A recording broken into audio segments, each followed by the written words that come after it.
Please forgive me if you can hear a landscaper in the back. It is not mine. I don't understand why they're doing it in the pouring rain, but that's besides the point. Today, we are going to be talking about erection quality, but I do have a few disclaimers. One, I will be talking about equipment that I do sell on Peak Male Physique. You can get it anywhere, and it's not needed for like the basics of erection quality. But if you want to like supercharge it, it'll definitely help. You can get it anywhere else, but it'll be very hard to beat my price. Second of all, y'all probably don't know who I am. I go by BD. I run r/getting bigger. That is the largest subreddit and forum ever for penis enlargement. Now, I know that's a hot topic, so if you don't believe that's possible, forget I ever said it.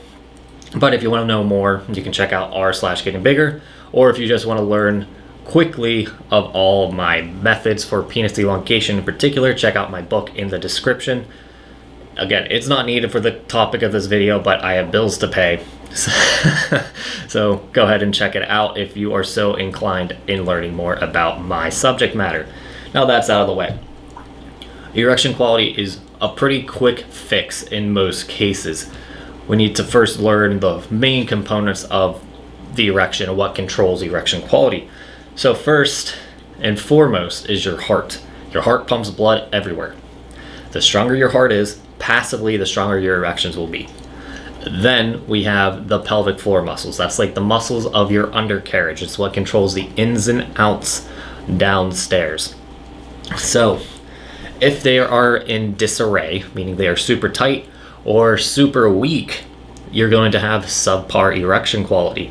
Then there's the actual tissues of the penis themselves. In our case, we only really care about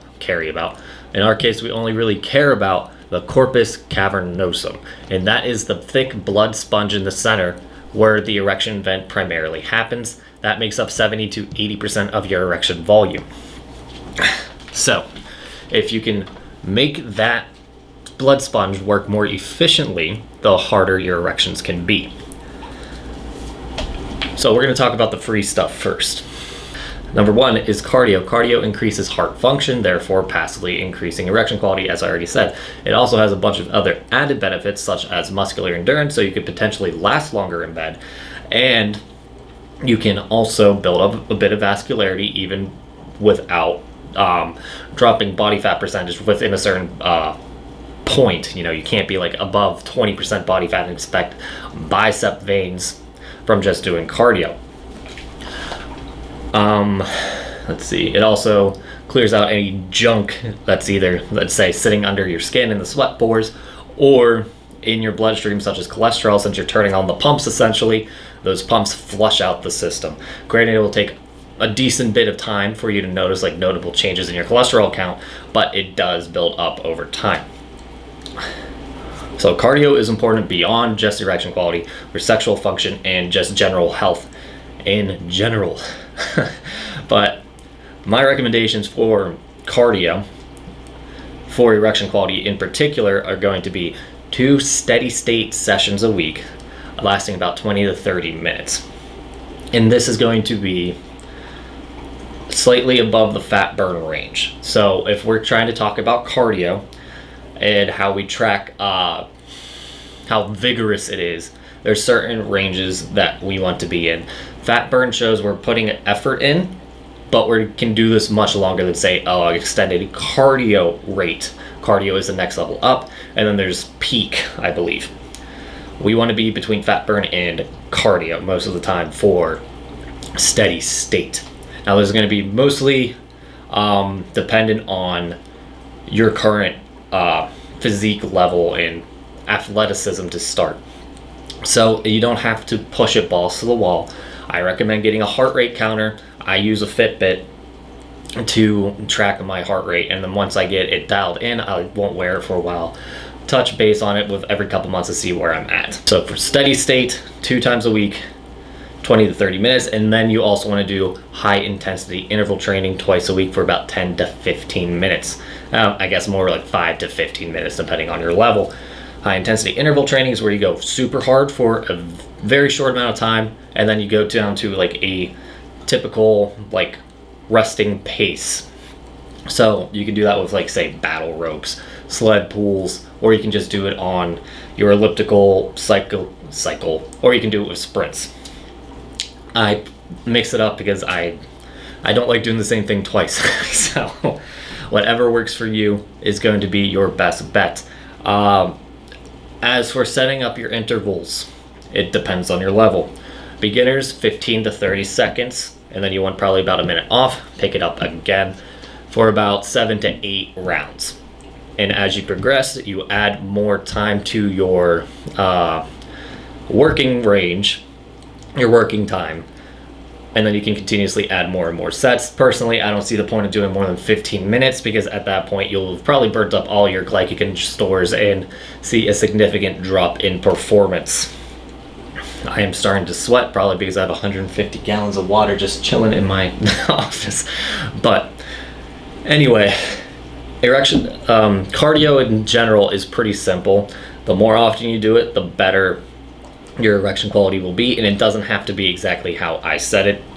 This is just what I did to get in pretty good sexual health. So moving on to the pelvic floor. As I said, if it's in disarray, meaning it's too weak or too tight, we're going to have issues downstairs. So we need to make sure we don't have these issues. My business partner, Hinkle McCrinkleberry, he has a channel here on YouTube and he posts a lot on our Reddit. But he thinks, since so many guys are uptight in general, many guys are going to have a very hypertonic, very tense pelvic floor. Which is true to a certain extent, but I also think a lot of men have a weak pelvic floor depending on their lifestyle. So if you're not overly active, there's a good chance you'll have a loose or weak pelvic floor because it's kind of like an involuntary flex. So let's say you do a lot of running, there's a good chance you'll be flexing your pelvic floor without really thinking about it. So if you're kind of a couch potato, you're going to have a weak pelvic floor, therefore weak erection quality. So we need to find balance is what I'm saying. There is one movement in particular that is a bit of controversy on our subreddit, and that is Kegels. Kegels is the squeezing motion. So let's say you are urinating. When you stop flow, that's a Kegel. A reverse Kegel is another movement, and that is the pushing out of urine. In my opinion, you need to do both to have maximum pelvic floor health. So you want a strong yet flexible and healthy pelvic floor. So Kegels, you want to be able to hold for about 5 to 10 seconds straight, and that's a sign that you have a strong pelvic floor. Reverse Kegels, you want to be able to do this on command. This is easier said than done if you have a tight pelvic floor. To be able to do Kegels for 5 to 10 seconds, you obviously need to work on the muscle. So what I did was I would Kegel to failure 3 to 5 times a day.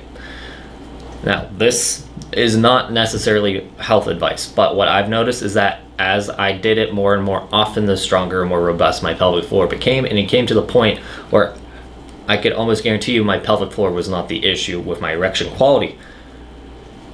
But if you have an overly tight pelvic floor from doing this, you need to do reverse Kegels, and let's just say for prevention wise, you want to do reverse Kegels the equal amount of times you do Kegels. So let's say you do 3 sets of Kegels throughout the day, you need to match those with reverse Kegels 5 minutes to 10 minutes after you've done those Kegels. And the motion's a bit hard to get right. For both Kegels, it's much easier because you can feel it tighten. Reverse Kegels, it's a push out. So it's going to feel like a relaxation, and if you have a tight pelvic floor, it'll be very hard to notice. So another thing I recommend for pelvic floor relaxation and health is taint massages. That's exactly as it sounds. You take your hand, you could probably use a golf ball too, rub your undercarriage closer to your scrotum, because the iliocavernous muscle, that's what controls the flexion of the pelvic floor leading to an erection, is pretty close to the insertion point of the penis. So we want to work the higher edges of the pelvic floor. Then we have something called edging, and that's when you masturbate often and for a set period of time. So the premise is since we want to increase erection quality, you want to have an erection often and for a long time. That way we can build up a bit of pelvic floor resilience, and we can also build up the working capacity of this tissue, so that way you can have an erection longer and potentially be able to last longer. But there's also the added side effect that you could develop something called death grip, especially if you do this with pornography. Death grip is when you can't orgasm without the use of your hands. And I've had this for a little bit when I first lost my virginity. It's not fun, and your partner does not like it because, you know, it makes them feel like they're failing. So it's something you want to avoid. So my recommendation for edging is 3 to 5 times a week for 15 to 20 minutes. If you can last longer than 20 minutes, you are really overdoing it. Most people do not want to have sex for longer than 20 minutes, especially penetrative sex. You do not need to do this with porn, and ejaculation is optional. It really depends on your opinion on the subject. I think you should be ejaculating every day to every other day just for general health. But some people have different libidos, different sex drives. They can go longer without ejaculating. So that really comes up to you, or it comes down to personal preference. So finally we get onto the pay stuff. First, and the most research-backed way of doing this is with a penis pump. This is the exact model I sell on my site, Peak Male Physique. You don't need to get it through this. Any penis pump will work, even the super cheap ones, for this purpose. But if you want something for quality and you actually are looking for ways to grow long term, this model is for you. The best part about it is the gauge. It's safe that way because you know how much pressure you're applying to your penis. So I have a few different variations on how to work a penis pump. But essentially, since we are focusing solely on capacity and how long we can hold the max capacity for, we want to do relatively longer sets than what I've been saying for the past couple months.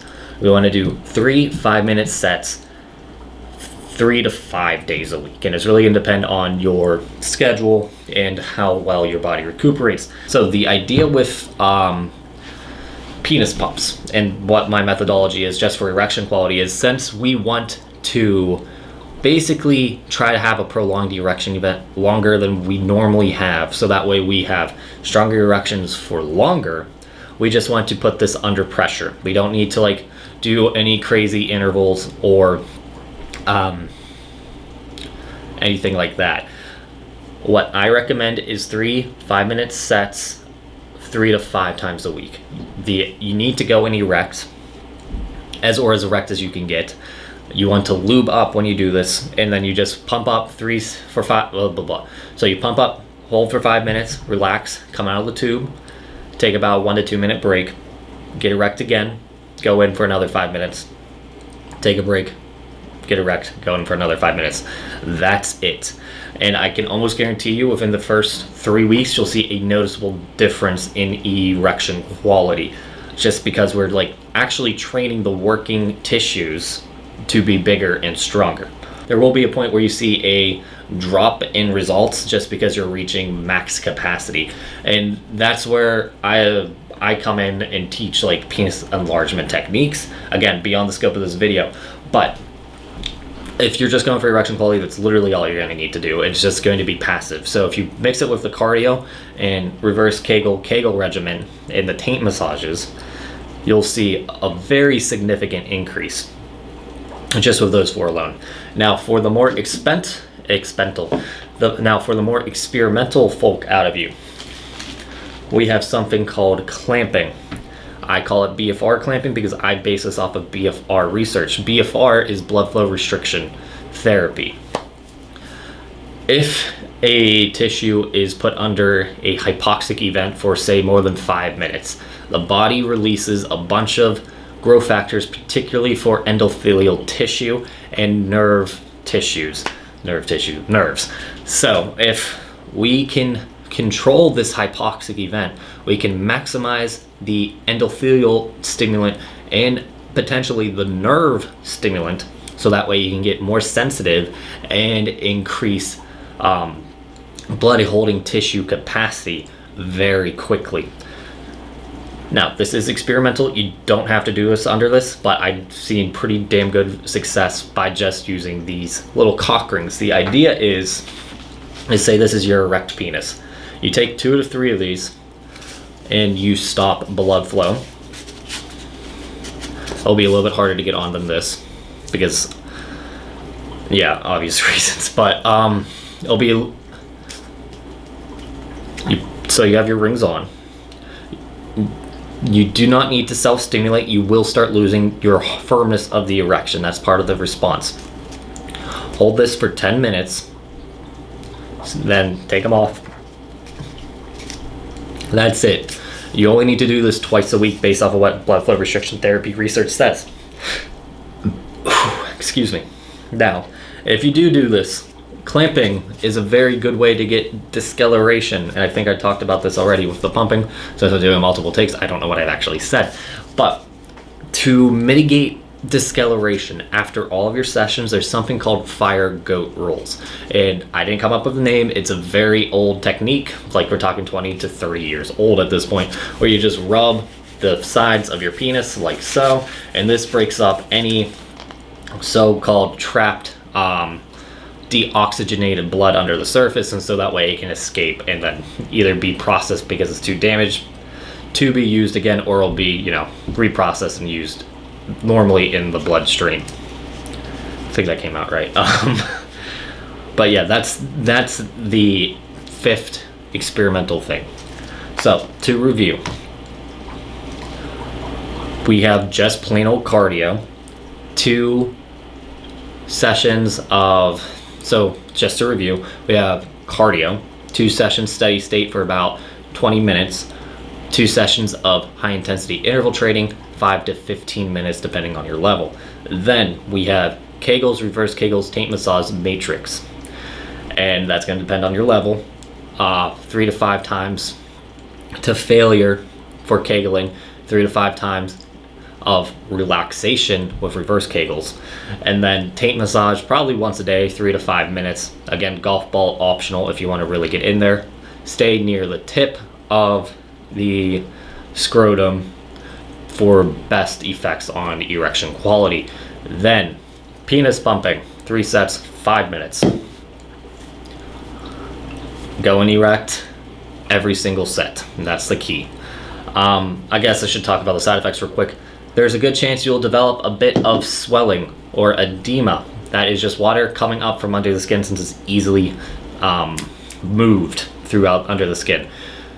That's normal. It goes away in about 4 to 6 hours, especially at this little routine. It's probably actually going to be only about 2 to 3. Then, the pumping was done 3 to 5 times a week, depending on how well your penis responds to it. Depending on how fast you heal and your age, the more often or less often you have to do it. And then finally, for the experimental stuff, we have BFR clamping. Again, you don't need to do it, but it's nice, trust me. It's probably a little bit more dangerous than pumping itself, since you can't gauge internal pressure. But since we're not self-stimulating while we do this clamping, it's very low risk in my opinion. Yeah, that's basically it if we're trying to make an erection quality routine. Outside of cardio, it's only going to take you about 15 to 25 minutes, 3 to 5 times a week to maximize erection quality. With edging, 15-minute sessions, you can play around with it, trying to find your point of no return to improve how long you last. But since this is just for erection quality, 15 minutes total, and you can play around with it as you like. There's no real point to go beyond 15 minutes of edging. Remember, if you use porn and if you use your hand, you might develop something called death grip, so you might actually want to get a masturbation toy to help mitigate any chances of so-called death grip. Supplementation. Now, another disclaimer, I do sell supplements. They're right up there in that corner. One of the supplements that we do sell is specifically for blood flow and pumps. It's called Vigor. So the main active ingredient for blood flow is going to be L-citrulline. If you want just a good general pre-workout and I guess penile health supplement, Vigor is very good, but I know a lot of you guys don't trust me yet, and that's fine. just check out L-citrulline. You want about 5,000 milligrams. And then if you pair it with 2,000 milligrams of malic acid, that's how you get L-citrulline malate, ratio 2 to 1. You'll have a pretty good effect on blood flow almost immediately. Okay, that was it. I guess that was also a sponsor spot. I hope you learned something. If you want to learn more about actually changing the size of your penis, check out the rest of my channel. Check out my subreddit. And if you really want to dig into it, check out my book in the description below. BD's Big Book of Length. The Big Book of Girth will be coming by the end of this year, I hope. Let me know what you think in the comments. Like and subscribe. And I hope to hear from you guys soon.